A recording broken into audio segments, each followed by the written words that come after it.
Okay, so today we're going to talk about mission in life. And it's going to be all about how to get clarity on your mission in life for maximum motivation. As Nietzsche once said, he who has a why to live for can bear almost any how. So one of the most motivating things in a human life is somebody's perceived mission in life. It can help us find a renewed sense of enthusiasm to keep us engaged in life in spite of everything. Determining the goal of life, we can then find the shortest road there and avoid traveling down unknown roads and picking up unnecessary troubles because we're pursuing the wrong ambitions, wrong goals. It also increases motivation to take care of ourselves. You know, a meaningful life is a prerequisite for a commitment to health. A lot of times people don't prioritize their own health because they have no clear or compelling purpose for their life. So what I would say is this, what I would want everyone to do right now, just to yourselves, you don't have to share it, is I want you to think about, you know, what is your life really about? Why are you here? Who are you? And what are you really committed to? Okay. Off the top of your mind, how clear and motivating is your mission in life on a scale of 1 to 10? 10 means you can say it off the top of your head and it totally gets you excited. 1 means you're totally clueless. Okay. So where are you at scale of 1 to 10 right now? I'd say like a 7, maybe. Yeah. And it's a good. Yeah, I was thinking the same, Joe. Apparently, I'm the remedial student because I'm more like a 3. Well, or you know, the more courageous, we could say, because you have the courage to be extremely self-honest. So Dr. Viktor Frankl wrote the book Man's Search for Meaning. He was a psychiatrist who survived the Auschwitz Nazi concentration camp. Okay. Statistics showed that the odds of surviving the camp were about 1 in 28. And so he was living amidst the horrors of this Nazi death camp, and it was brutal conditions. You know, they didn't, the sleeping conditions were terrible. They were working outside. It was horrible, very malnourished. In fact, at one point they saw prisoners going by on a chain all linked up, and the people in the concentration camp were just jealous because they were like, oh, they know if their family's still alive, they must have their own beds, like just to put it all in perspective. Now, when Victor entered the Nazi concentration camp, he was motivated to survive because he wanted to see his wife again. That was his mission in life. He's like, I want to see my wife again. Little did he know that his wife was killed on day 1, but that was what was driving him forward. So while he was there, being a doctor of psychology, he was a little bit curious and fascinated to observe how some people would fight for their survival with every ounce of their being, and other people would just give up. They wouldn't do the things they needed to do to survive. They would just give up and let themselves be killed off. And he was like, you know, it's not the youngest people that are fighting for their survival the most. It's not the most fit or anything else. And he did some investigation and found out that it was those who had a clear sense of their mission in life that were most motivated to do what it takes for their own well-being. And after that, he ended up, you know, after surviving and leaving the Nazi concentration camp, he decided to develop this form of therapy called logotherapy. And it's a form of psychology founded on the belief that it's the striving to find a meaning in one's life that's the most powerful motivating force in humans. So he would just help people get clear on their purpose and mission in life. And in doing that, all of a sudden, these people would naturally do the things they needed to do to get their lives together. And he became very famous for this. And in fact, he came to Toronto at one point, and my parents, my mom introduced him as an MC, and my parents had dinner with him. So I had heard about Viktor Frankl my whole life, but I didn't really read his book till I was in my 20s. So ultimately, everybody here, our life is an experiment with what is the best why for living. It's an experiment on figuring out the best thing to want in life. We are all in that experiment, and we're all going to think it's different things. Okay, because whatever you decide is the most important thing is the most important thing, right? Doesn't matter if you have it right at this moment. You can always upgrade it as you learn through life experience. But the really funny thing about this is more people plan out their dinners for the Christmas holidays and put more care and attention into that than they do for their entire purpose of living their human life, right? They plan out their vacations and which car they're going to buy. And then as far as life purpose, they live it almost mechanically like an automaton, just living a mechanical, unthinking life. That's Right? unfortunate. Thoughts? It's unfortunate. Yeah. We do put a lot of time into like meal prep and vacations, but like, how much more fulfilling is it to know where you're headed in life? Or where Yeah. you're- Why do all that stuff, right? So, what are the benefits? Why should we live with a clear sense of purpose? What do you guys think? Why should we make this a priority, a clear sense of purpose? I think we're always going to get kicked in the teeth by something, right?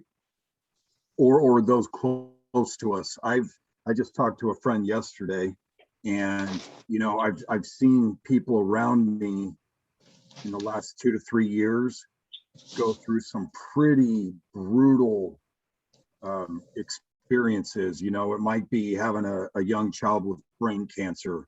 It might be divorce. It might be, losing a parent, whatever, job loss, health, whatever it is. But it seems like people's painful challenges, that seem to last for quite some time, are more acute than what I've noticed in maybe the last 5 to 10 years. And, we kind of talk about suffering and that kind of thing. And I think, if you have your meaning, if you understand your purpose, or, what would keep you going in the worst possible conditions, then it lets you, go through with purpose. If you don't have it, like you were saying that, Dr. FRANKL said, you just give up, right? I mean, and unfortunately, we see a lot of people that just give up at the first hint of normal difficulty. Like, I'm trying to do a task, I can't figure it out the first time, so I'm done, like it's too hard, I can't do it. And we have lost our resiliency as a people to a certain extent. But it keeps you going on. I'm blown away by people that it seems like they're in the midst of a storm and they're totally calm. And like they know, right? They know what their purpose is. And so things can be raging crazy around them, and they're fine. And then it can just be a little bit of wind to a person that has no meaning, and it can totally capsize them. So it helps you keep going through, but it helps you thrive in the face of difficulty, not just survive, or not just, cover up and take the hits, but to, try to thrive going through these things. Absolutely. Well said. Well said. Keeps us going in the worst possible conditions and gives us strength. Yeah.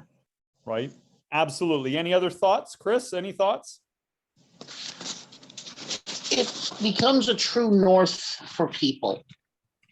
And it depends on how true your north is. But I'm also thinking about some of the emotional habits that we develop over the years become our emotional norms. And I've just been reading a book about how to stop being yourself. And it's talking about being yourself physiologically, that your cells echo your feelings and your states in a physical sense. So what's happened is that those cells are used to being in that same chemical bath of resentment, helplessness, pain, And it gets so normal, the cells just get used to it, that this is normal. So when you start to try to do something different, the cells say, what the hell is this? This is uncomfortable. We want to go back to we were fine being normal, being unhappy. So as you try to create a stronger vision, the cells start to resist. But once the cells get the idea that this is the new norm, they carry on with you. And your body and your mind are now in sync to make that why more possible. It's like your transmission axle rod not being connected to your engine. If the two are off angle, they're not going to work together, brain and body. But once you get those two to work together, the states of your cells, the brain chemicals that they sit in and stew, if those all aligned with your why, with the issue of what you're focused on abundance, you're focused on happiness, you're focused on growth. When those two are connected, you are aligned and you can do anything. The problem is most people are aligned with being in pain and being distracted than they are being aligned with having a strong enough why, having growth. Hence, having a strong why doesn't even enter the conversation because their body isn't ready to receive that conversation yet. Love it, love it. So, and another way to kind of look at it is many people have a life that sucks, but they like it that way. Why not have a life that is inspiring and enjoy that instead? You have to pledge allegiance to something, might as well pledge allegiance to something that fulfills you, right? But the special angle to this is getting your body to feel that way on a cellular level. When I started thinking about the chemicals in my brain, what chemicals in my brain, my cells are sitting in, I was really able to focus on what my body was vibrating on a cellular, on a physical level. That's now affecting how I think and feel. Oh, I got a 5th job already. I called another guy who's semi-retiring from shoes, and now he wants to give me his work as well. So all of a sudden, from these changes that I'm having physically, I'm vibrating differently and I'm attracting things differently. I'm behaving differently at work. I am more organized at work. I am more focused because I'm vibrating physically because now I'm intentionally focusing on how my brain is and what chemicals my cells are in. Yep. And that's just, and that is really, so now the body is really controlling the mind as opposed to the mind controlling the body. And what you're saying is a really good point because our psychology influences our physiology and vice versa. And for many people, there are obstacles to living with purpose. You know, one obstacle is an unthinking life, just a mechanical life. One obstacle is internal equations or myths that create inner conflict that are messing us up.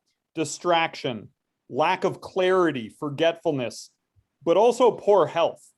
Because if we do have poor health, and things are toxic, then the mind can't think straight. So that can even be an impediment to many of us, right? So if there's a momentum to getting our mind thinking right, the body will follow in tune, even from a cellular level. And Joel, do you have any thoughts on this? Mine was more along the lines of, by the way, I love the point. And the way I've always summarized it, my teacher would make an equation of H equals G. What we hold on to in human consciousness is what we find realized in our human experience. But for me, the point you made about distraction, if you don't have a conscientious path forward, and even if you do,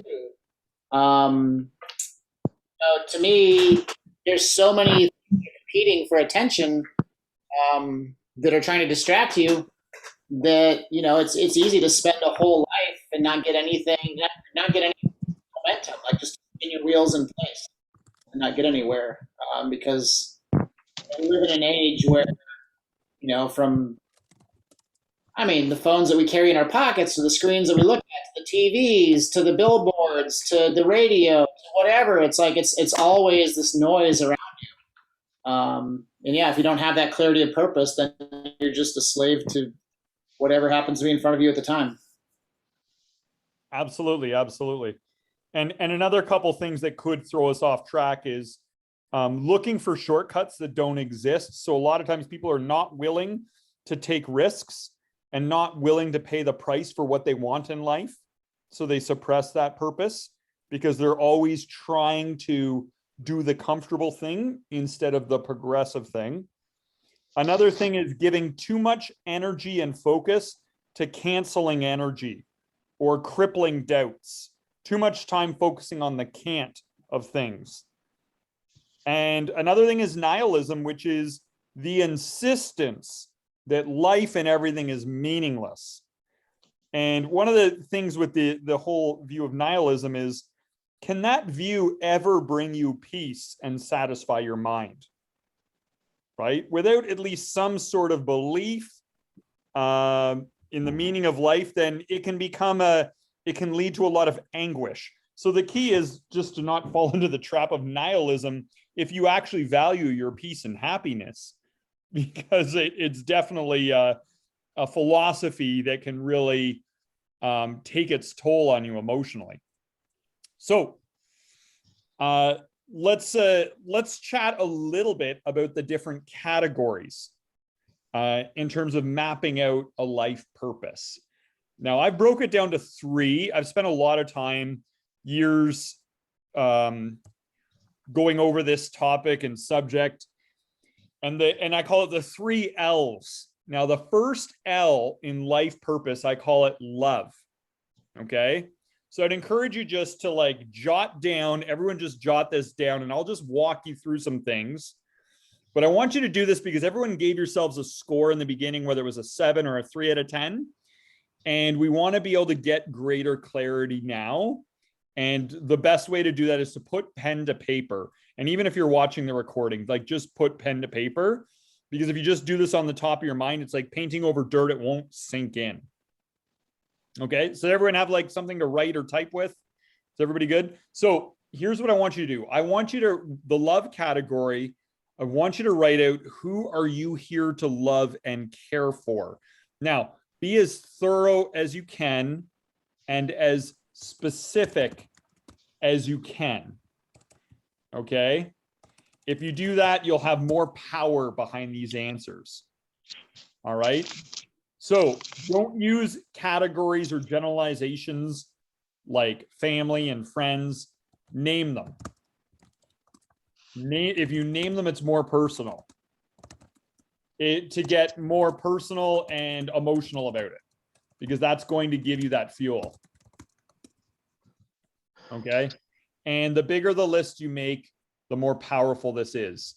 And I'm just going to give some prompters, okay, to help you unpack more here. So I want you to think about, who loves you and who do you love, right? Who stands beside you unchanging and true? Who would miss you if you were gone? And this could include pets, could include coworkers, clients, mentors, who might you want to go on adventures with and visit someday? Who would you donate a kidney to if you had to? So these are some questions to help prompt. Also, who do you want to get to know better? It could be finding a true love. It could be building a connection with someone in your life, a stronger alliance with someone.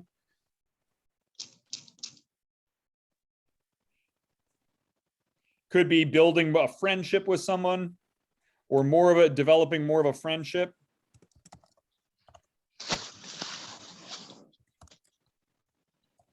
And just write down as many names as you can.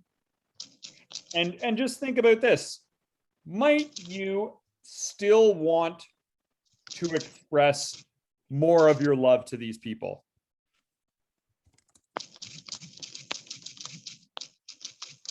If so, who and how?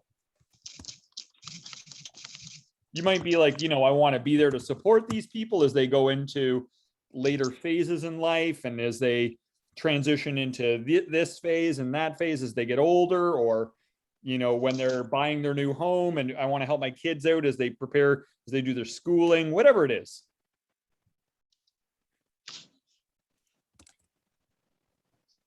And another thing to think about is, might you still want to learn how to have a greater peace and harmony with others? Might you still want to learn to have an even greater peace and harmony with others? Because that can be part of your life purpose too. You can be like, yeah, it's not perfect yet. To love these people better, even more deeply, even more greatly. How would it make you feel to do that?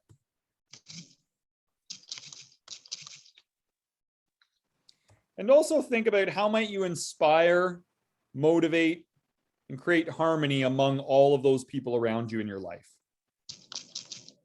You know, would you like to be a 10 out of 10 loving person and just strive for unconditional love to all beings? How would it make you feel to be like that? To include everybody in your love, right? So write down as many as you can. The bigger the list, the better. And also, I would also give some reflection questions to this section, and then we'll chat about this section. So one thing will be this. Even if you only have one being on this list, that's good enough for that one being. If you're like, it's just me and my dog against the world, that's important to your dog, and your dog is worth it. It doesn't matter if it's not a stadium full of people. It's all about quality, not quantity, right? And, you know, maybe you notice that there's maybe a little bit more people on this list than you thought. And that's great too. But I want you to think about reflecting on this. Does reflecting on this lift you up a bit inside? Does it give you that warm, fuzzy feeling? Does it enhance your meaning and purpose? Does it raise your vibrations to think about all these people?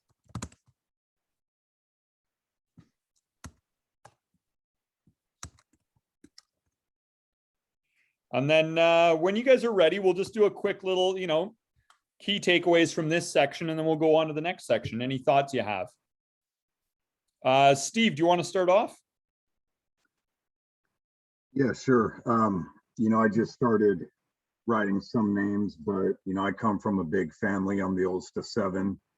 And, you know, I started with my wife, all my kids' names, my son-in-law, my grandkids. And, you know, I don't have enough room on this page left for the people that I haven't written down. You know, so this is something that Yeah, you know, like Joel, Chris, and myself. Yes, yes. And you know, and just, you know, thinking about that, I played a little prank on a coworker this morning, and I made a fake resignation letter and put it on her desk. And after our conversation last week, she totally thought I was serious, and I sold it. And I walked out the door, and she just grabs me in a big hug. Whoa, what's going on? You know, and I was like, I said, I'm just teasing. It's a prank. But, you know, it really got me thinking too, though. I mean, there's a lot of people, you know, if I'm not around, you know, there's more people than I typically focus on, you know, that'll miss me. And so, you know, I need to go write this whole list out, you know, when I have time to be putting everybody in there. And, you know, it's one of the things I've thought too, is I had a goal last year and I didn't really focus on it so much this year, but letting people know how I feel about them, you know, telling them that I love them, that I enjoy seeing them, that I like working with them, you know, whatever. So people don't ever doubt that, you know, because I'm not going to be here forever. I could be gone tomorrow. I could be gone in 30 years. I don't know. But I don't want the people I care about to ever doubt how I felt about them. Excellent. Excellent. Love it. Chris, do you have any thoughts on this? Chris might not be there right now. Oh, there he is. Yep. Chris, any thoughts on this reflection?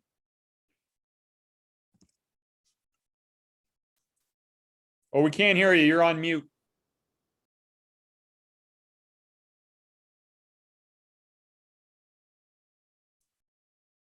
Oh, There you are. okay. So being the remedial student of the group, my list is not that big. My list is fairly general. And it's something I really haven't put a lot of effort into. I carry around a journal to write in, but I rarely write in it. So I really have not really focused in those ways. But now thinking about it, having things that I would focus on was like taking care of my parents, taking care of Marge, learning to be a better adult in a lot of different ways. This vibrating differently has really opened my eyes to how I should be acting in the world. And also it is attracting more things to me. So in my list would be taking care of my parents because I love them dearly and I'm doing the best that I can with what I have.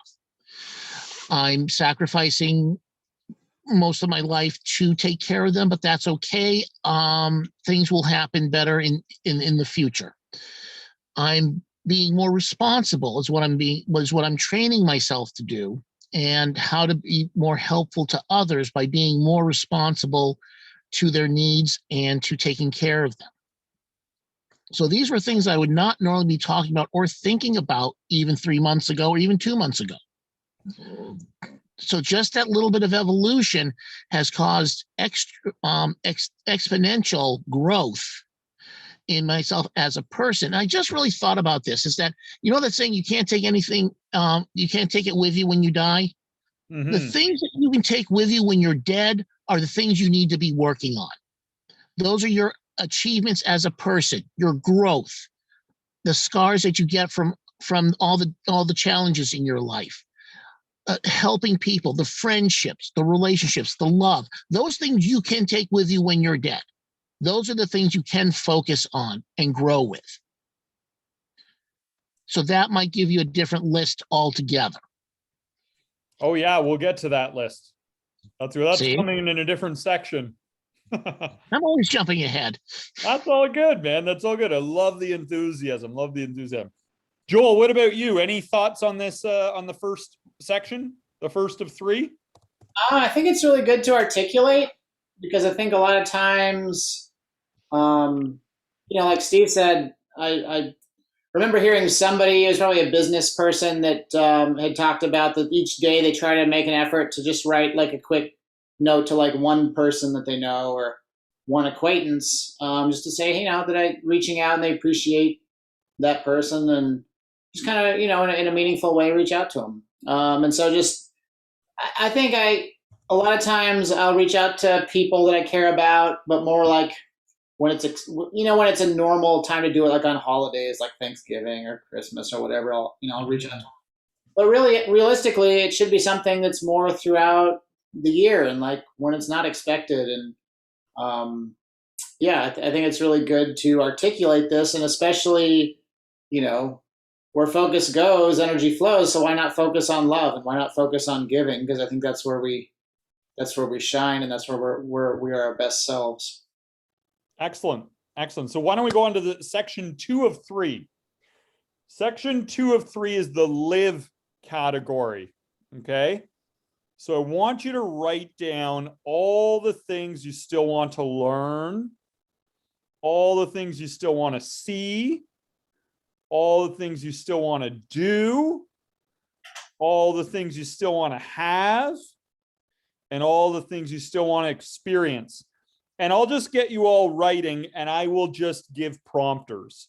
Okay. But those are the main things. So, first of all, what do you still want to do for education? Are there books you've always wanted to read? Maybe take some courses, attend conferences, go back to school, graduate in an educational program, right? What do you still want to learn about? What are the best things to learn and the best ways to learn it? What are some character traits you'd like to develop? Do you want to learn how to have peace and harmony with yourself? Develop a deep understanding so you can purify your focus and motives and actions in life. Learn how to control yourself and your emotions and your thoughts and your desires to make life more peaceful and enjoyable. Maybe you want to learn to train yourself to behave in the most wise and loving way. Learn how to have lasting happiness and peace of mind. It can be done. Other people have done it. Put your efforts into perfection of character. Just think about all the inner qualities you want to develop. Maybe being even more kind, even more loving. Or how about more humble, right? Whenever our ego gets involved, we always tend to make bad decisions, don't we? Learning to be even more grateful, even more truthful, learning to be happy under all circumstances. What inner what inner qualities do you want to discard? Maybe you want to learn the mental discipline to be free from anger and hate and pride and frustration and other suffering emotions, procrastination, excuses, mental laziness. Learn how to break some bad habits, learn how to break some excessive attachments we have to our actions and our impression on other people. Remove excess self-focus. You know, many historical examples show that much self-made misery was the result of egotism. So maybe we can learn how to see others as a greater part of ourselves, and that how we're all like one organisms, and all of our lives are interconnected in countless ways, and keep our ego in check. You know, what do you want to remove from your life? Maybe there's distractions, time wasters, and other things you want to remove just to help your life be a little bit more, smooth. And what life lessons would you like to eventually grasp? You know, what people do you want to learn about? Do you want to learn about different cultures and other favorite people you have? What places do you want to learn about? Places in ancient history and places in the world? What things do you want to learn about? Do you want to learn about the human body, the mind, you know, unique forms of exercise? What skills do you want to learn? Maybe you want to learn how to alleviate aches and pains, how to play certain musical instruments, maybe learn a new sport, learn to build something, learn how to yo-yo or juggle, you know, learn how to help other people build up their confidence, learn how to discipline your own disappointments in life, learn how to turn mental pain into power, or maybe just learn how to sing and dance or act, learn martial arts, learn to surf, take an art class, maybe put a piece of art in an art show, learn how to be mindful and live in the moment, learn strategies that can improve the way you think and the way you feel, and, you know, maybe learn about some of the mysteries of life that you'd like to unravel, even like spiritual mysteries, like who and what you really are. Learn the truth of reality. Find out the meaning and true values of your existence. Explore the uncharted depths of your own mind and of your own true past, even before this life and what you can remember. The deeper secrets of life and the universe and everything. Maybe you want to learn about that. You know, what's the true goal of life? Why is that the goal? Who are you that seeks that goal, and how do you find it? You know, who are we in reality? For what end were we even made? Maybe you want to learn about astronomy, all the stars and planets. And what kinds of things do you want to do for fun? You know, if you only had one day left to live, what kinds of things would you spend your time on? If a significant sum of money came your way, how would you spend it? If you were granted 3 wishes for this life, what would they be? You know, I think part of life is that all these things weren't created for us just to abhor it all. You know, I think a lot of the things are created just for joy and fun, right? Maybe go swim with the dolphins, go wine tasting, you know, go to a drive-in movie, go skydiving, taste the finest chocolates in the world. You can go ride an ostrich. That's a legit thing to do, ride an ostrich. I'm telling you, they race them like horse races. You know, maybe you want to write and perform a song, or read some of the best books of all time, play some of the best video games, you know, get involved in an epic food fight, go shear a sheep, drive a race car, go in a submarine, horseback riding, go to, you know, lots of different things to consider. And where do you want to go or explore? Do you want to visit some exotic locations? Maybe explore the rainforest, go to Hawaii, take a trip with friends or family. Maybe you guys want to come visit me up in Canada at some point and go hang out with nature, right? Explore some of the unknown. Maybe you want to visit some of the places that the great saints or spiritual masters lived, like the abode of Saint Francis, or where Buddha attained enlightenment, or where Jesus preached in Jerusalem, and some of those different locations you might want to check out. Think about some of the things you might want to see. Maybe there's historical landmarks. Maybe you want to see the Northern Lights. Maybe there's concerts or plays or movies you want to see. Maybe you want to see locations that your heroes or role models lived. Maybe you want to see Xochimilco in Mexico. It's supposed to be one of the most beautiful places. It's like all this water and fish, or maybe you want to go to like Kashmir, surrounded by the Himalayas, or Yellowstone National Park, Grand Canyon. Maybe you want to attend a live sumo wrestling event. So some of those things. And what ambitions do you have? So what do you want to achieve or accomplish? What would you do if it was impossible for you to fail? If you could do anything at all without regard to time or money, what would it be? If you didn't have anything holding you back, what would you do if no one would ever find out? Okay, what would you do if everyone would find out? Maybe you want to do a fitness competition, or start a business, live an outdoor lifestyle and enjoy nature in all its forms, or maybe like get a tattoo, or maybe there's a level of social status and popularity you're interested in. Maybe you want to bowl a 200 plus game. Maybe you want to be a millionaire. What's something you'll regret if you never do it? What would you regret if you never did it? Maybe there's a particular sports milestone you want to achieve.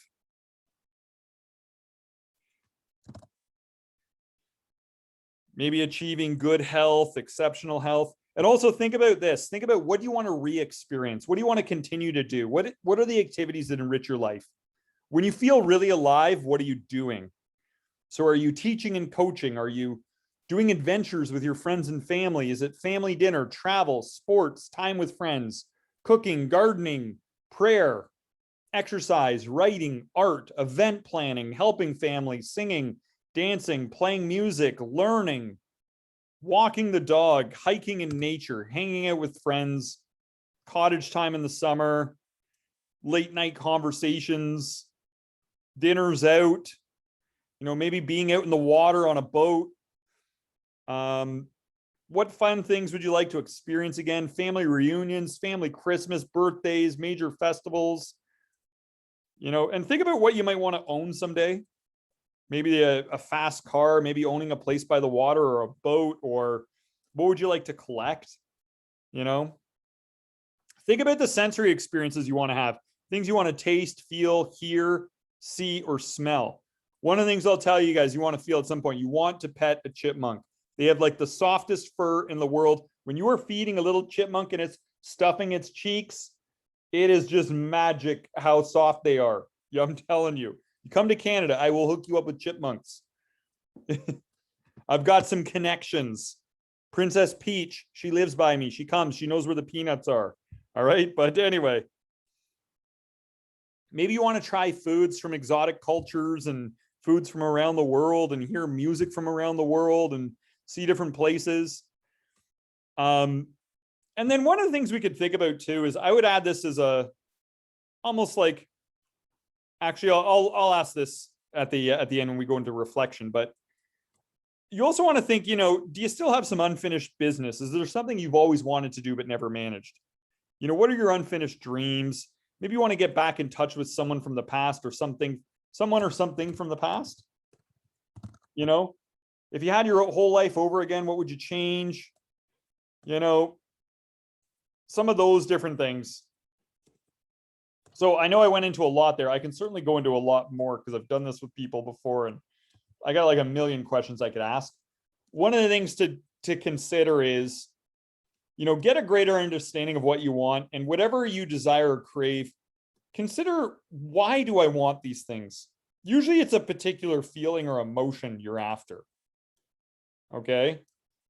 So why do you want those things? And then, you know, what are some other ways that you might get those feelings? You know, some of these things you want to do it because it feels happy. It gives you a sense of accomplishment. You'll feel peaceful. You'll feel satisfied. It'll make you feel secure. And maybe it'll make you feel prestigious. Maybe it'll also give you excitement. How can you recreate these feelings in other situations? Something to think about too. So take a look at some of the things you've written. And I'm just going to ask you, you know, are you feeling more inspired? Are you feeling more excited and more energized when you think about these things? Have you gotten some things out of your heart and into your head where you can pay attention to it? Right? So why don't we just do some, why don't we just get some reflections on this section? This is the live section. So it's all about writing as big of a list as you can that's basically applied to what you want to learn, what you want to see, what you want to do, what you want to have, and what you want to experience. So Steve, do you want to start us off and let us know some of your thoughts? Yeah, I think this one's really good because every year, you know, I get some type of planner, and, you know, I always try to record, you know, the daily events and like my exercise, different things like that. And I used a planner that I don't think I'll be using again this year. So I'm going back to one that I used in 2019 and trying to fill out some of the beginning stuff like my mind map, you know, vision board, purpose, all that. And it in the back, I'm making kind of some lists of things, places I want to go, things I want to do. And so this really kind of prompted a couple of different lists, right? Like, what are the things I want to learn?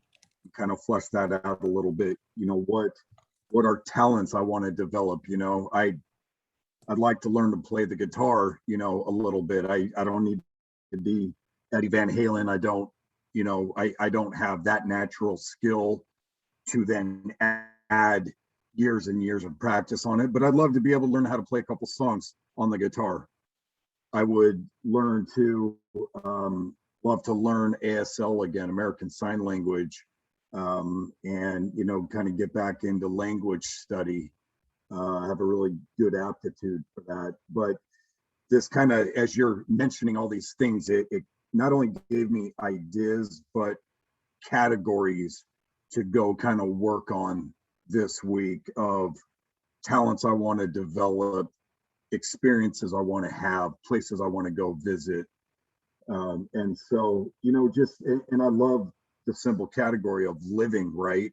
I mean, how many people around us are not living? They're drudging through life. They're putting up with crap. They're putting up with, you know, their limitations because they're not trying to put the work in to get better or to change the mindset. And, you know, I've been guilty of that for a lot of years. And so just being deliberate, you know, I was thinking that may be a word that's kind of a driving force for me next year, is being deliberate in the decisions I make, the way I spend my time, the way I treat people, the things I choose to do, the experiences I seek out. So I jotted a bunch of stuff down, but I really like that one because I've been kind of stuck for about a week or two, and this is kind of, you know, broken open the dam a little bit to give me some stuff to go focus on. Love it.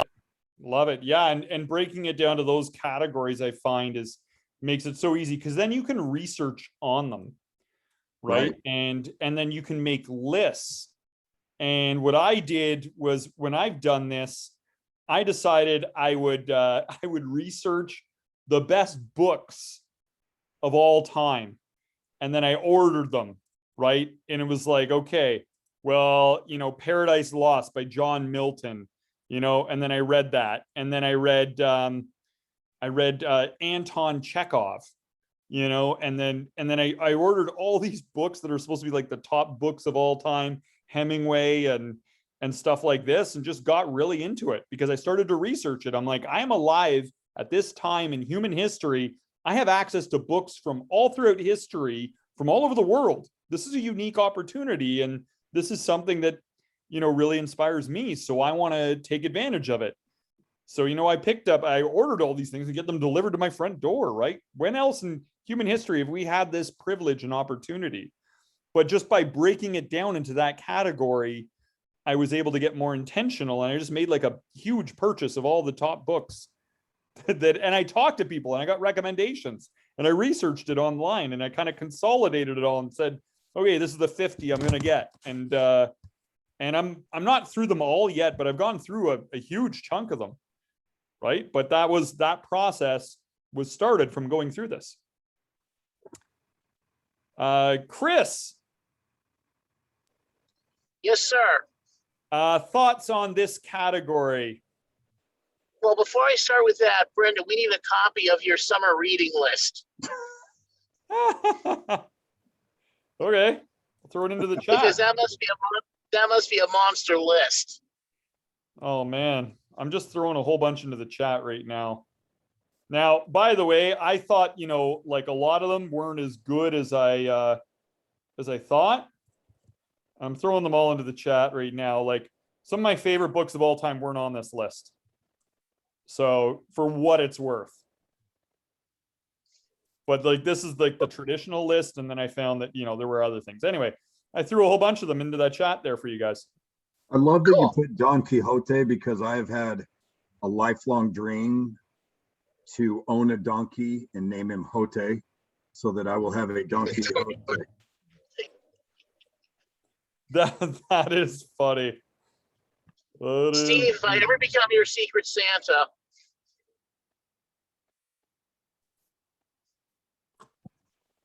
All right, Chris. All right, so some of the things I was focusing on is things I want to learn. I do want to become an IT professional, so I do want to get my Security Plus certificate. I do want to get more into Cisco servers. Those are areas I want to start learning more in. I want to make my own website, my own e-commerce website where I can make money that can support me, so I can go do these other things. I do want to start making at least $10,000 a month, both through my business and through my other side businesses. I really just want to consolidate it into one large job where I'm making money just doing one thing as opposed to multiple things. I also want to lose weight. I'm at 255. I want to get down to 200. I want to lose the softness. That's both mental and physical softness. I want to be able to bench press 500 pounds. That's something I've always wanted to do. I got as far as 300, and I think that's as much as I've gotten. Places I want to go. I do want to go to Thailand. I do want to go to the Philippines. I would like to visit India again. I haven't been there since '93.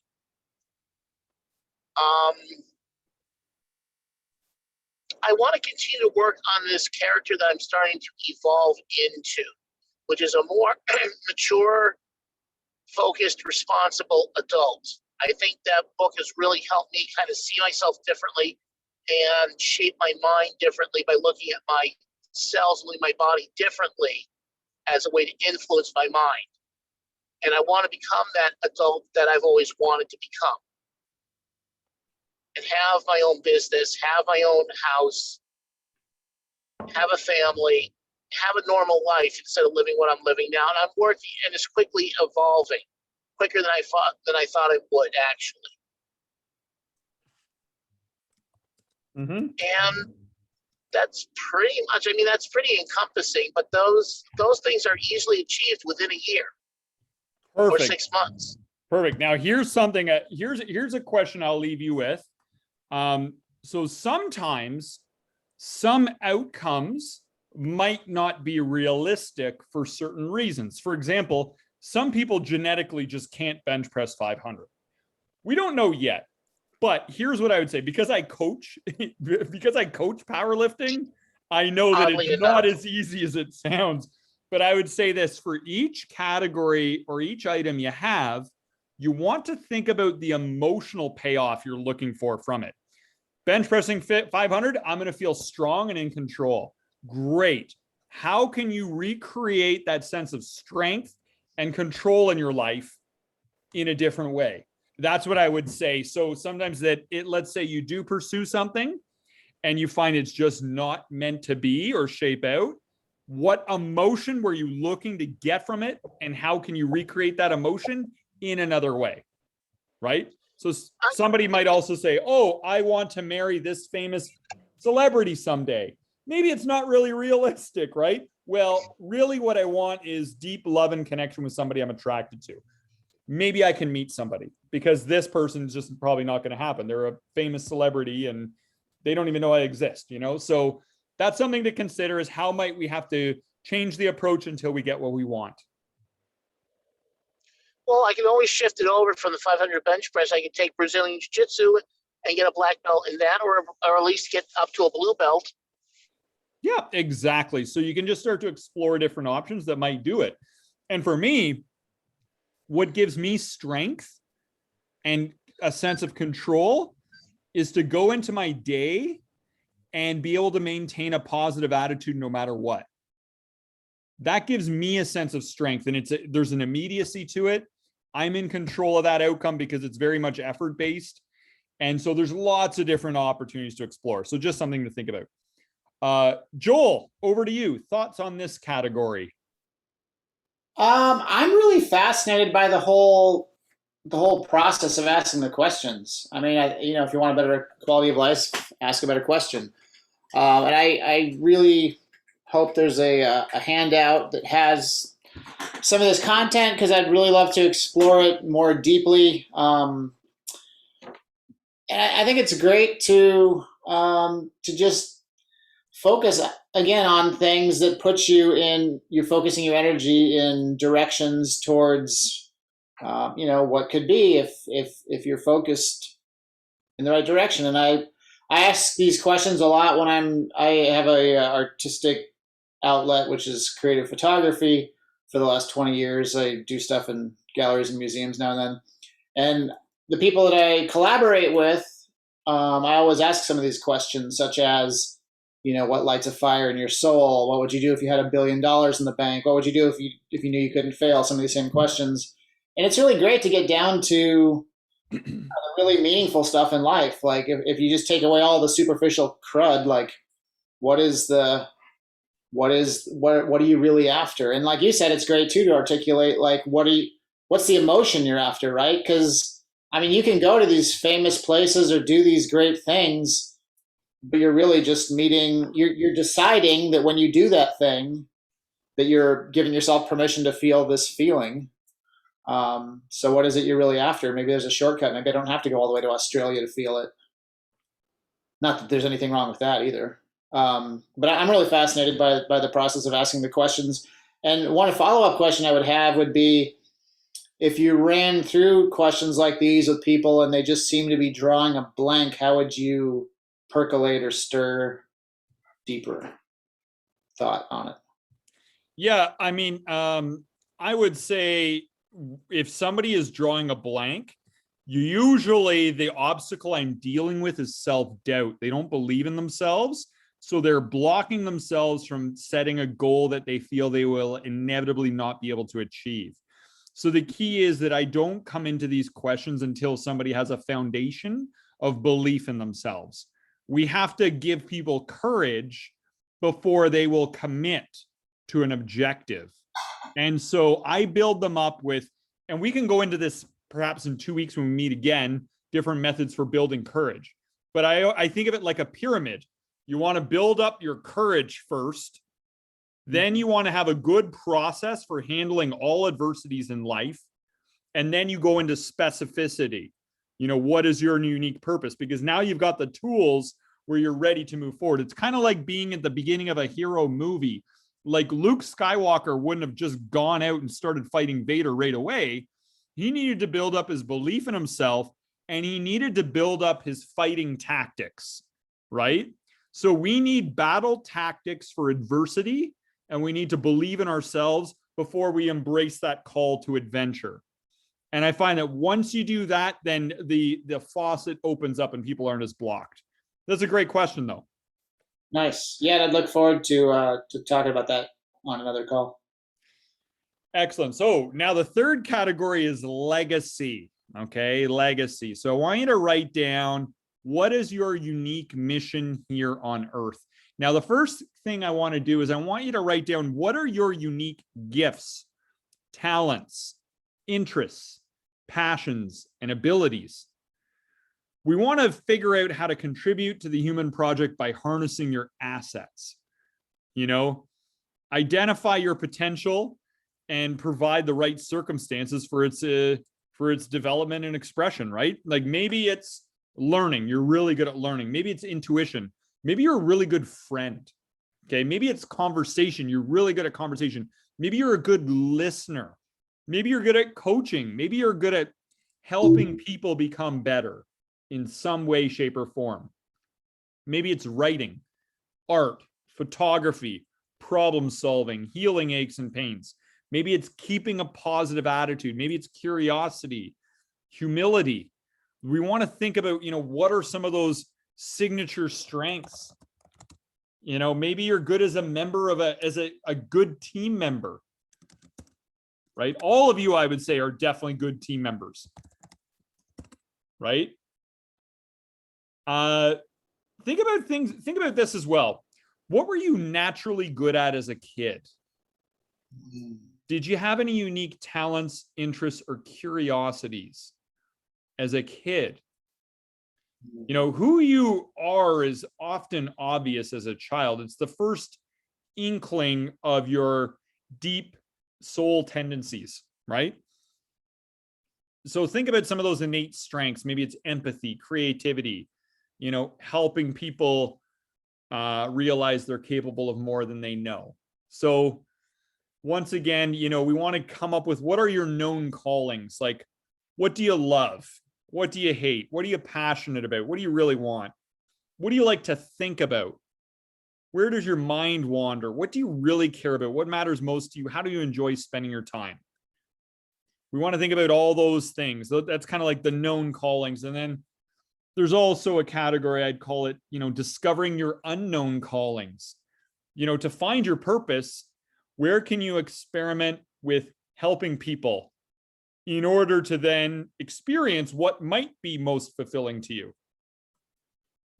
right? Maybe you want to start volunteering with working with homeless people, and then you start to figure out, where's your unique niche in that?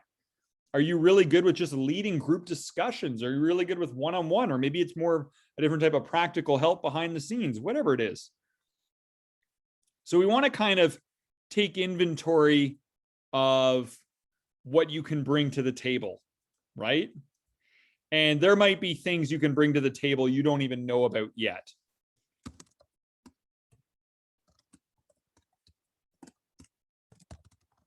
Now, the other thing is,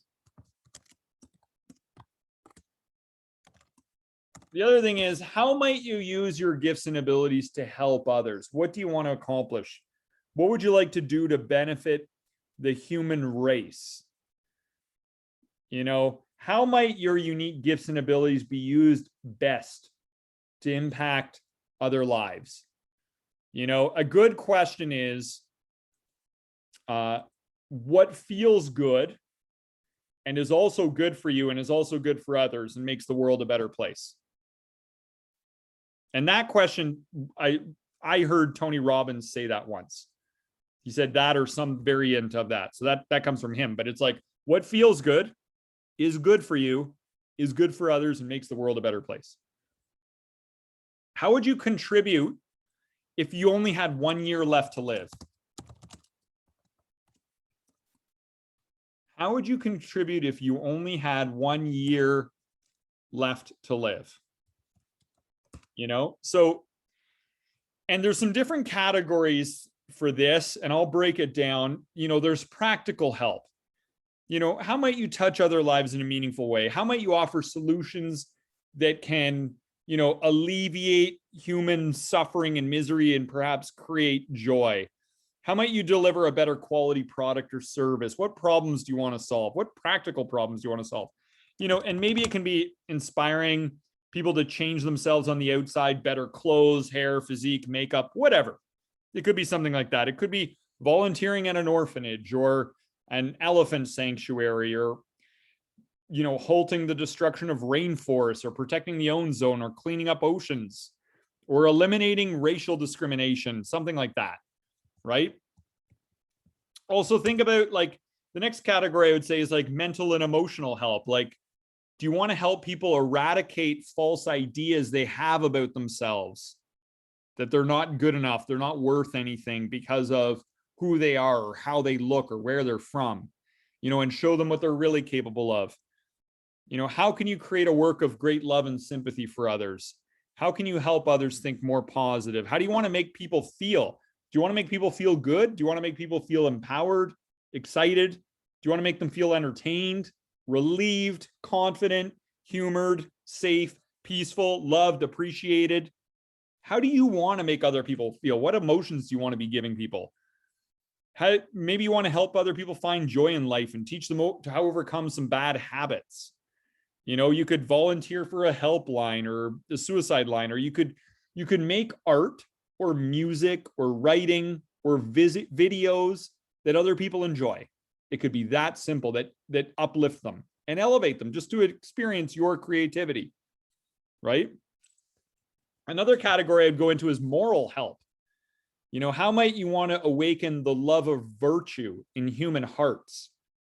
These days, people are just glorifying vice. They're like, greed is good and you need to be selfish. And there's all this confusion out there. How can we bring it back to a love of virtue? Maybe to help make sure that our technological growth does not exceed our growth in human care and compassion, so that we're not misusing technology. Because without interior development, can we really sustain all this exterior development? Right? So maybe you want to inspire people to change themselves on the inside, and we could do that through mentoring other people or creating content that inspires people. I know you guys have seen some of the stuff I post. It's like mostly nature stuff, but I usually try to tie in some sort of a good moral or value if I can. And you'll notice it'll be a one-liner. Every now and then I do something that's just surface level amusing, so it doesn't seem like I'm force feeding everyone with morality. But but my intent is it has to be uplifting, or I'm not going to do it. Right? I'm not going to waste my time doing it just for a mindless amusement, right? So, and the other thing is, spiritual help. Like, do you want to dispel some of the spiritual darkness others have and help them return to the shelter of the Creator's protection? Do you want to find some sort of a personal connection with the Creator and then help others find that connection? Do you want to free others from the wrong judgments they might have so they can realize their forgotten inherent identity? Be of service to divine will and the evolution of consciousness, or, bring back use your life as an example that inspires others to live a good life, right? So, and think about, how do you want other people to remember you? When you're 95, what do you want to say about your life? That you bought a lot of cool junk that's collecting dust in your garage? Or that you brought out the best in others by sprinkling love and wisdom wherever you went in life? Imagine for a moment you died, okay? And your friends and family are all gathered. What kind of conversations would you like them to have about you? What sort of memories do you want them to bring up? What sorts of character traits do you want them to mention? What would you want to be the dominant theme in discussions about what sort of person you were?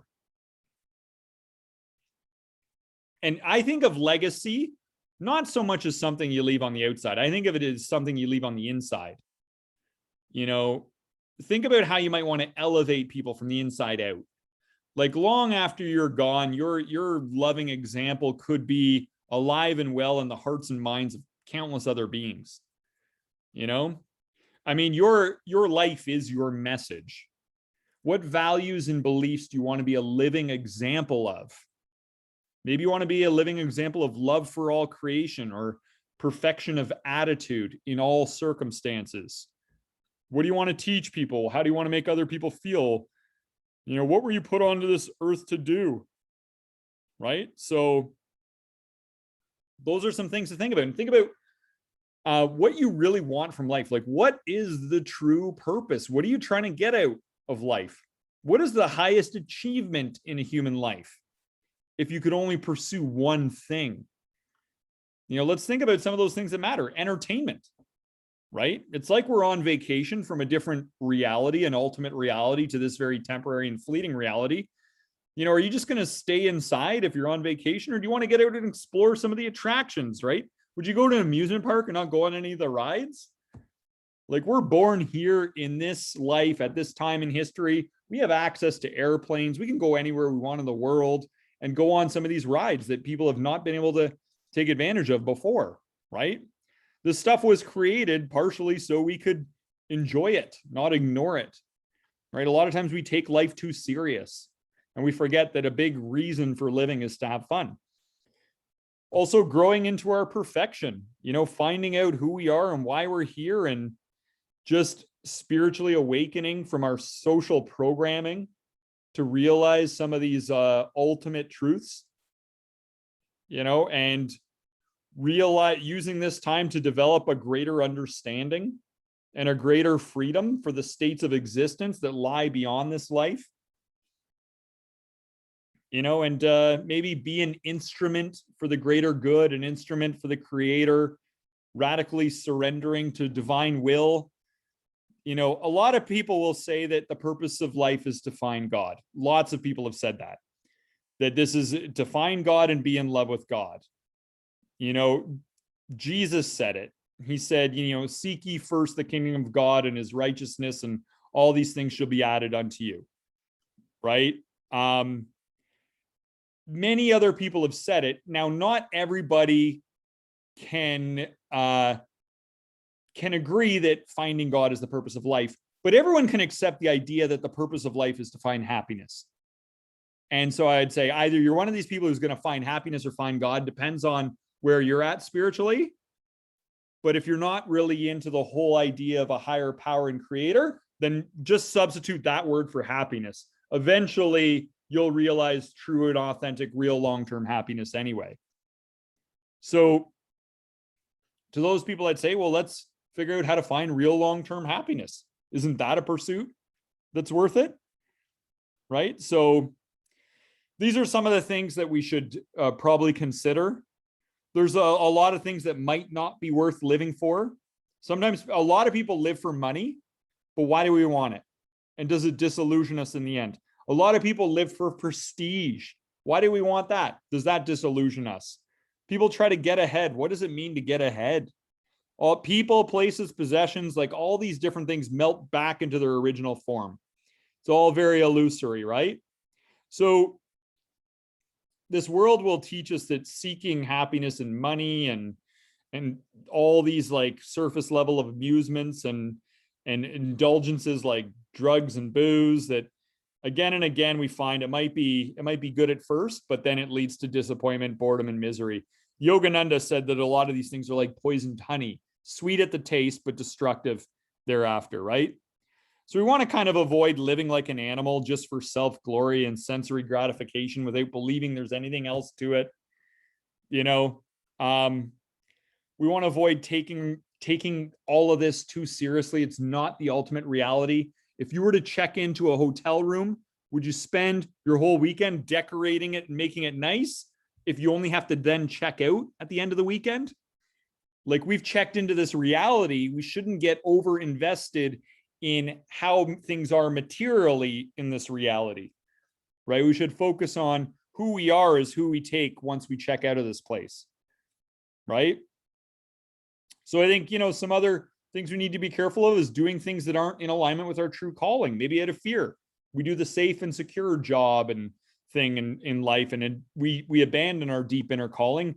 Maybe we follow someone else's plan for us, where, you know, we follow the plan of A lot of times people do what their parents want them to do with their life, right? But parents are most interested in your security and safety. So they tend to try to pave a very safe, secure life path for you, not necessarily what you're wired for, right? So we've got to realize that although well-intentioned, many times that might not be truly what's best for you, right? So a lot of times people get frustrated because they think they need to have like a major life purpose. Like you need to impact like thousands of people and this and that. And they think it's got to be big or it's not good. You got to be number one or you're nothing. But I think, we've all got a personal duty, and humanity has a unique benefit that only you can fulfill with your unique position and placement where you live, and the people that are a part of your direct life, they aren't a part of other people's lives. Only you can do things in the unique way that you can do them. There'll never be another you. You're the only one. You're in your own special place in the universe. How can you play your role well? It doesn't matter what role you're in. It just matters that you perform your role well. Not everybody can be, like a Bill Gates or a LeBron James. It would just be impossible because of the limitations of society and earthly existence. But we can all be 10 out of 10 loving, and we can all be 10 out of 10 compassionate within the unique scenes of our life, like being in a movie. To all those we come across, we can be wise and loving and crush it in our own humble way. Right? So I think, we think that there's a lot of times, I mean, it comes back to what you think is the most important thing really is the most important thing for you to decide in your life. And that's why this topic matters so much. So a couple just different conclusion questions, to kind of sum up this category. Right? And if somebody has difficulty here, I tell them, like, if you can't think of anything for any of this stuff, think of your worst nightmare. Okay. What would life be like as your worst nightmare? Then just write out the opposite of that. Okay. And that's a good way around that. So did you find this helps to get some clarity on your legacy? Right? Because we might have wrong ambitions or misguided desires that pull us away from our heart's deepest desire. But our heart's deepest desire, if you follow that, that will navigate you like a GPS to the place of lasting peace and happiness, right? But it's important to consider that. And did you find that, in reflecting on some of these questions, that you're able to get a little deeper on your purpose? A lot of times people will realize that in helping the world, you really help yourselves, right? Like we find a greater happiness in the happiness of other people. And thinking about this, do you feel more connected to your purpose? So those are some things to think about. So this is the legacy section. Legacy section. Steve, do you want to share your thoughts on the legacy section? Yeah, I do. I like, I hadn't heard it before, but when you said your life is your message, I thought that's as far as trying to decide what your message is going to be and what you want your legacy to be. I've been trying to work on that for a couple of years, and I don't think I'm quite there with putting my finger on it, but I have identified, some of the areas, that I want to be in it. But I think this has been really good as I just kind of write down what are some of the things, my talents, what are my assets. And I've kept a daily journal for 30 years. I don't know anyone else that's done that. There's people there. I know there are, but I'm really good at keeping records and I enjoy it. It's one of those things that kind of a talent and an interest, coincide. And so it's very easy to me. I have people that go, I don't have anything to write. My life's boring, whatever. And, public speaking, I'm not afraid to get up in front of large groups of people and speak. And most people I know are terrified. They'd seriously rather get shot in the face than have to speak in front of 500 people. And those are kind of just some things that I think are good, things that I can do to try to help other people.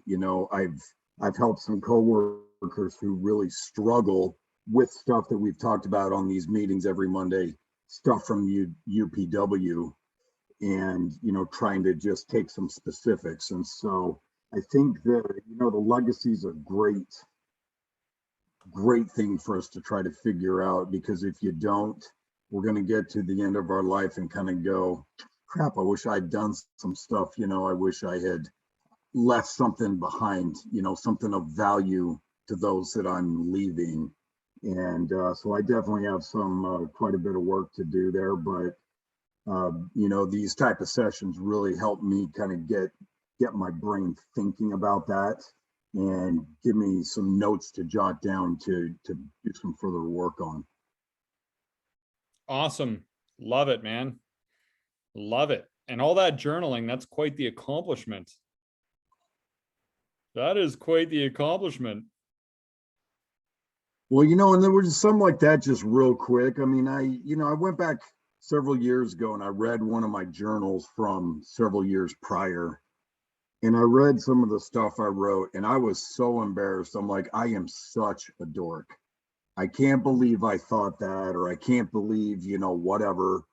And then it dawned on me, you know, if I don't go back and read my journals and I'm not embarrassed by some of the stuff I write, then I'm the same person.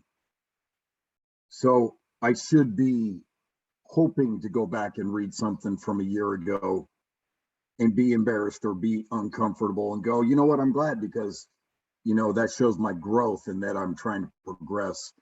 But, you know, it's really easy to miss that. If you're not writing those things down, if you're not recording things, it's so easy to forget where we were and what we felt and triumphs and struggles and failures. So, you know, and for me, it's very therapeutic as well. So.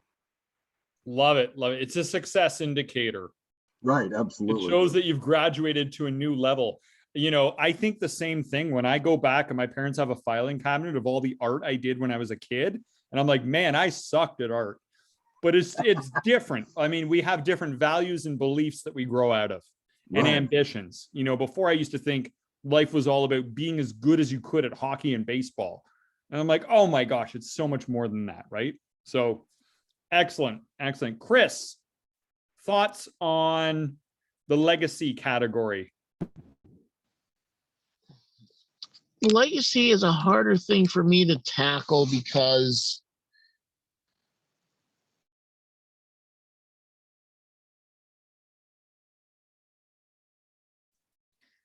Did you freeze?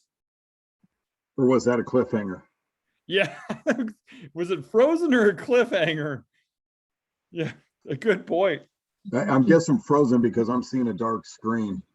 No, I'm in the dark. Cities and towns misinterpreted that. Hold on, I'm waiting for the system to come back on. Okay. You there? Yeah, we're here, man. Okay, perfect.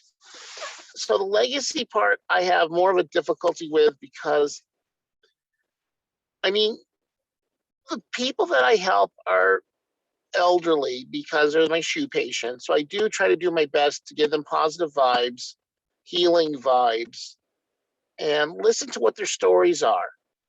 So I'm not just there to just measure them. I'm there to really listen to them and see what their issues are, to see what I can do for them for the time that I'm there, even though it's a short period of time. But I think it has impact on them, that someone is listening, that someone does care about their story. Because when I go back and visit me a year later, it's like I still pick up that same storyline about their grandkids or about their health or about what they're doing. So it matters. It lets them know that they've touched my heart and that I'm influenced by them. And I think that gives them a very different aspect of being, because it allows them to share their experience with me, and that it's not wasted. That they're actually absorbing their experiences of life, their experiences with their grandkids, experiences with their spouses. And we talk about, you know, they don't build them like you guys anymore because you've been together like 40 years. And it matters to them that someone actually that notices that. even though I'm in their life for a brief period of time, once a year or twice a year, they know that someone noticed, and that their lives did matter, and what they built mattered, and the fact that they have a family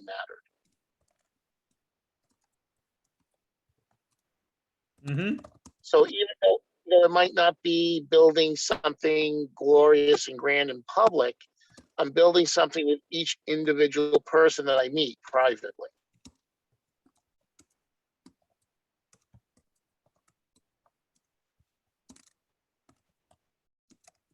And that's the end of that. Nice, nice. So something I would encourage you to think about is a lot of times we think that I would say a good thing to think about is this. How are the big things actually quite little? How is bench pressing a huge amount of weight actually kind of a little thing in life? And how are the little things big?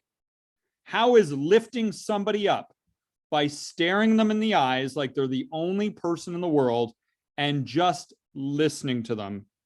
How is that a big thing?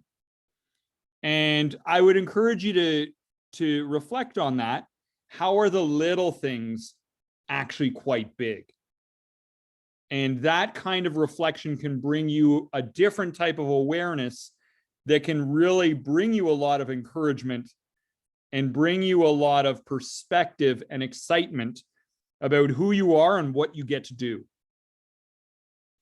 One of my examples that I like to do is when I go out for dinner or anything like that, and especially if I'm with people, my goal is to make the waiter or waitress feel 10 out of 10 important.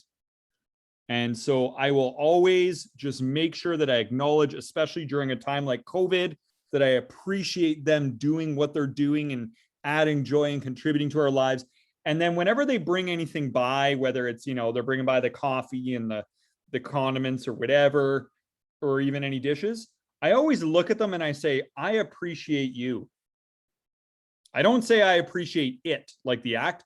That one usually hits, right? But I take joy in trying to make the unsung heroes feel like heroes, right? And just the unique scenes of my life. And so sometimes it's the little things that feel like big things. And that can give us the sense, some of those fulfilling feelings we've been looking for in other ways that have been evading us. Something to think about. That's my own experience with some of these things. My life is an experiment, just like yours and just like everyone else. We're all experimenting with what really works in reality to bring us what we really want. So I'd say just continue the experiment. Joel, thoughts on this category? Love the idea of legacy. I've always, since I was in my teens, kept questioning to myself, kind of like Steve mentioned, like, I don't want to be on my deathbed and when I'm 80, 90, 100 years old and be like, what did I accomplish in my life?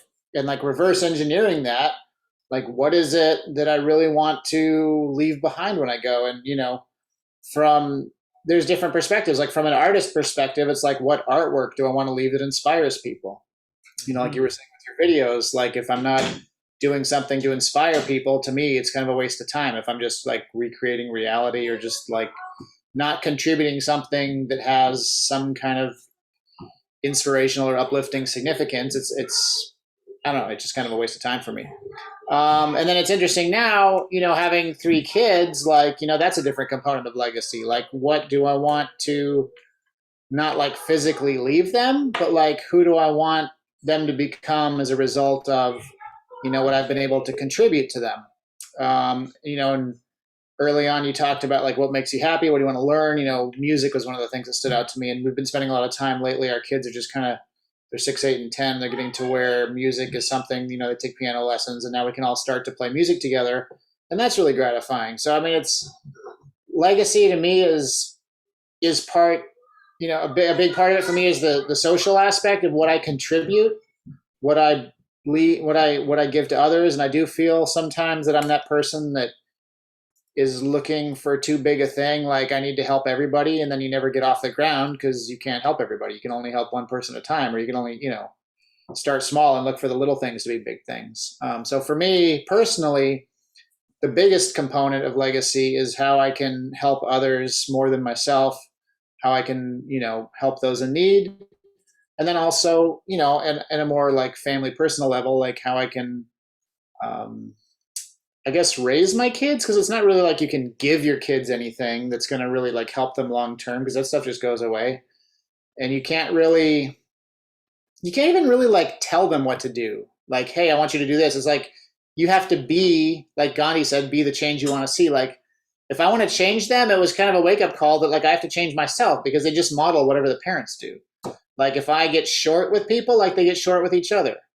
And if I'm more patient with people, then they try to, get a little more patient with each other. And it's really an interesting social experiment, I guess. But yeah, I think legacy is really important, because it's that question of like, when I leave this place behind, do I want to have made an impact? Do I want to leave this place better than I found it, or better for me having been here? Not for the sense of ego, but for the sense of like, if we're not contributing, like what's the point? We're just like sucking air and eating food and paying bills to go out and work again. Like it's kind of pointless otherwise, to me, personally. Awesome. Love it. Love it. And I know that a lot of times people, the whole idea of having kids can be an area that can be fulfilling and sometimes not fulfilling and disillusioned. And, one of the quotes I heard was that, to produce offspring is not a unique accomplishment. The animals do that. But to produce children on the plane of divine love and spiritual consciousness is an important achievement. And we can do that if we set that example, right? Because, there's lots of people out there that are, up to a whole bunch of reckless behavior. Just putting more people out is not necessarily the best we might be capable of, right? So there is a level above. So I think, what I want you all to do then is, after thinking about everything discussed, and maybe you need some time to let it marinate, you want to be able to rescore how clear and motivating your life purpose is now. With everything written down, what score would you give yourself? And if it's not at least a 9, I tell people to spend more time with the questions and really start to unpack, because this whole procedure will serve you best once you get it to a 9 or 10 out of 10, because you just want to be able to get to that point where you really have a clear idea of who you are and what you're here to do, to be the best you can in the unique scenes of your life and help others, or be an uncompromising example of positive attitude and love and acceptance for everyone. It can be something very simple, but we just want to be very clear on what that is. And then the other thing I would do is it's almost like a compass. I'd say you need a compass moving forward. And your compass needs to be 3 questions. 1, what's my mission? 2, who am I being and who do I need to be? And then 3, what do I need to do less of and what do I need to do more of?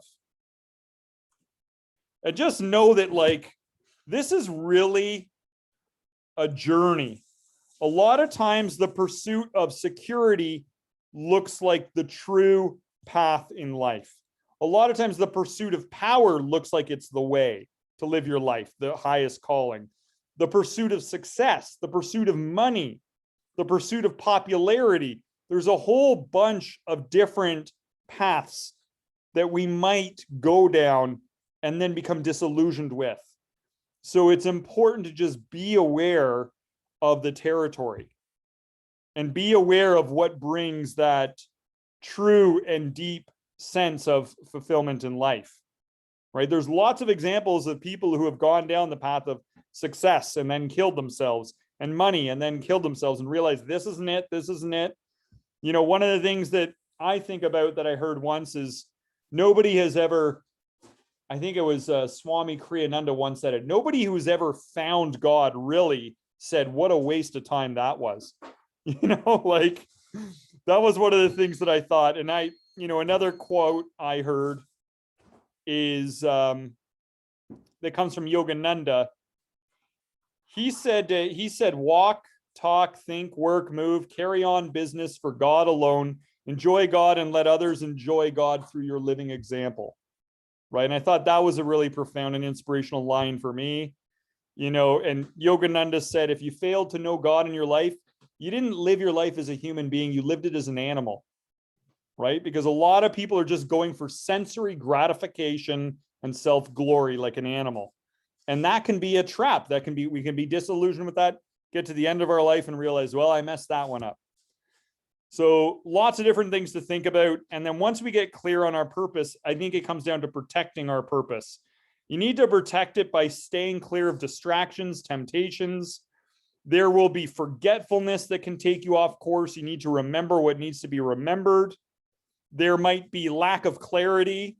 You need to have this all needs to be very clear to you. If it's ambiguous, it won't have any power. You need a clear map, right? You need to stay in touch with this. Stay in touch with this. Even like a twice daily check-in can be really good. And then stand on guard against the villains inside, like the mental opponents that will pull you off, like self-justifications, like you don't need to do that. You're fine. You're okay. And just go out and have fun. Don't worry about these other things. Start planning your Christmas dinners and stuff. Forget about planning out your whole life purpose and what you're going to do with it. Plan your next vacation instead. You need to be realistic. There's a whole bunch of different voices and false reasonings and delusions that will show up, and you need to stay strong against all of them as well. So that's our discussion on purpose. Why don't we go into some key takeaways just to close out this discussion? Key takeaways. Steve, do you want to start off? Key takeaways from tonight? Sure. Yeah, I think a lot of it just was, just kind of got my motor going. I've been kind of stuck on this for the last couple of weeks as I'm trying to prep, everything out, for 2022, my daily habits, my overarching messages and all those things. And I just really like that line, your life is your message. And I think that's kind of a good umbrella to then go back and work through this. But this whole discussion is giving me a framework and questions and categories to go back and spend time with, so I can move from that 7 to, a 9 or a 10, and, really try to get there so that I can, spend more time on that path, right? Because tomorrow's not promised to any of us. And, like Joel said, right, we may look back on our life when we're, 80, 90, 100, 51, there's no telling. And the more, the faster I can get on that path, the more time I can spend there and try and do all of these things we've talked about to build that legacy, to serve and help other people, along the way, and the greater influence I can have, not for gratification, but, to help, just everyone, myself and everyone along the way. So I think this was a fantastic and very timely session for me, and it really gave me a good framework to go spend some time with. So thank you for that.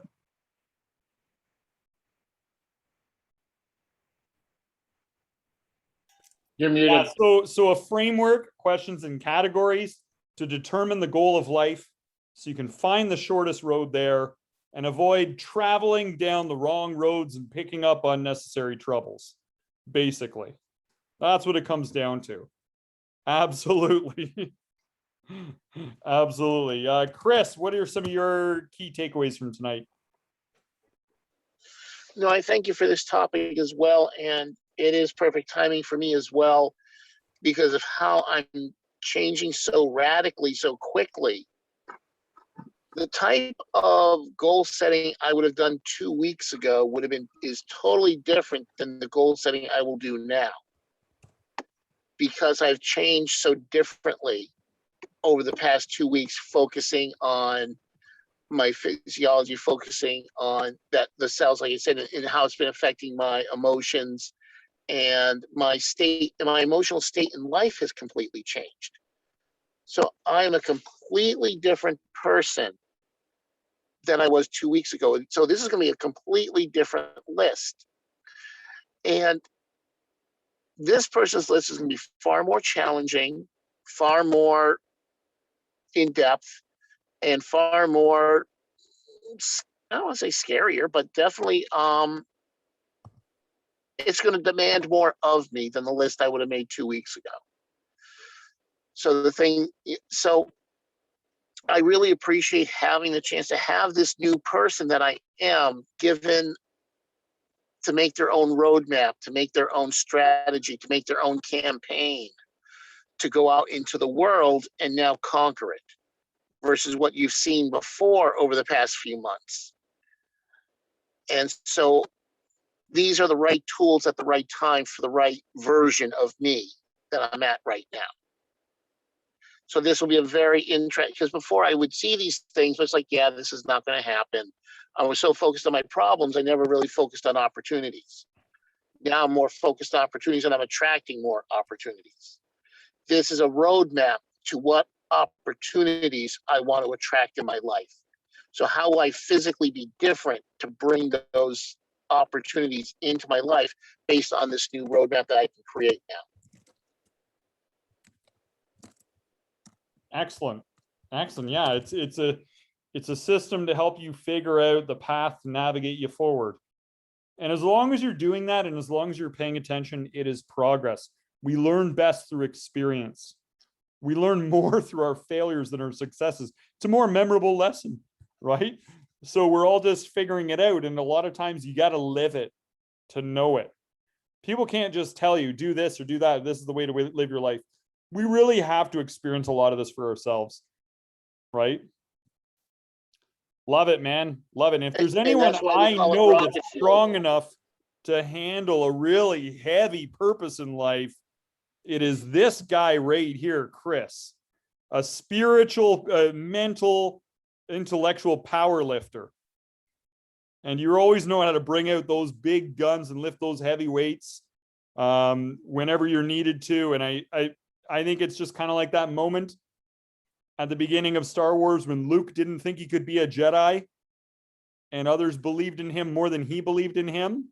And I think a lot of people like yourself, Chris, just don't know what they're capable of yet. And that's part of the adventure and journey, is you realizing what all the rest of us see in you. And I think I'm finally at that point, and I don't think it'll turn the corner without this group. And I appreciate everybody who's been here and the love and support they've given me through the entire year. It's an honor and a pleasure, my friend. I thank you all. I thank you all, brothers and sisters. Send the sisters who aren't here. Joel, key takeaways from tonight. As others echoed, just a fantastic topic. For me, it's not only valuable to consider it for myself, especially in a time of the year when we traditionally do things like New Year's resolutions. Like, this is way deeper than that. Like, New Year's resolutions, like, I want to lose some weight, blah, blah, blah, whatever it is, want to hit this mark. But this process is like, taking it down to like the fundamental core of like, what am I here to do? And then from there, it's easy to see like, oh, well, maybe I should realign towards this or to this. So I think it's great to like take it down a level to a more fundamental thing than just more superficial stuff. And then, for me, it's really helpful too. I keep going back to my desire to help the homeless. I think that's probably one of the big universal challenges. There's lots of reasons that people are homeless, but if you don't have a life purpose, like you just feel like you're just existing and nobody cares about you, like it's pretty tough to do anything beyond that. So I see this as like a huge component of helping people to believe in themselves and increase their capabilities and increase, whatever they're here to do. And it's different for everybody, but to ask the right questions. It's all just asking questions and getting people to think about, where they want to be and what they want to do and what they're here to do. So I think this whole process is extremely valuable. It's something I definitely want to take more time with myself. And I think it's something, valuable to do with a loved one, like, my wife or obviously not kids when they're younger, but as they get older, or, maybe when they're younger, just ask them, because I know you change a lot as you grow too, but yeah, just a tremendously valuable process. So I'm interested and excited to spend more time on it. And just thank you for the effort you put into it and facilitating it. Awesome. Yeah. And I mean, this whole discussion is based on the work of Dr. Viktor Frankl, author of Man's Search for Meaning, who lived in the Auschwitz Nazi concentration camp. And ever since I read that book in my 20s, I've been putting together this conversation and the questions and everything else around this subject. And it's a timeless classic discussion. It's like we're in, I don't know if you guys have it in the United States, escape rooms. It's a fun thing people do here. I've done it a few times. You're in this room and you show up and you got to figure out the clues and the way out. And I feel like humanity, like we're all in this kind of like escape room. Okay. And we got to like figure out the clues and the success things and figure out the way out of suffering, emotions, and human misery and delusion and all the rest of it. And who knows what we're escaping from, really. The ongoing cycle of reincarnation based on unvirtuous desires and whatever else is going on. But it's all a matter of let's just work together and figure out our way out of this thing and enjoy it for what it is, the challenge it is. So nothing but all honor and respect to all of you for tonight's discussion, and also nothing but respect for all of you for contributing yourselves tonight. For those who might watch this recording in future and benefit from it in this way, this is part of our legacy, is our shared discussions together as we figure it out. Hopefully we're providing wisdom and perspective for others to figure it out as well, because we care about other people too. And if we can escape, we're going to help others escape as well to the kingdom of real long-term happiness and peace. All right. In that, we are all united in that mutually shared challenge. Let's do go team on 3, fist bump, we're out. Everybody ready? Yes, sir. Here we go. 1, 2, 3, go team. Go team. Go team. Go team. Have an awesome week. Awesome Thanks, week, guys. brothers.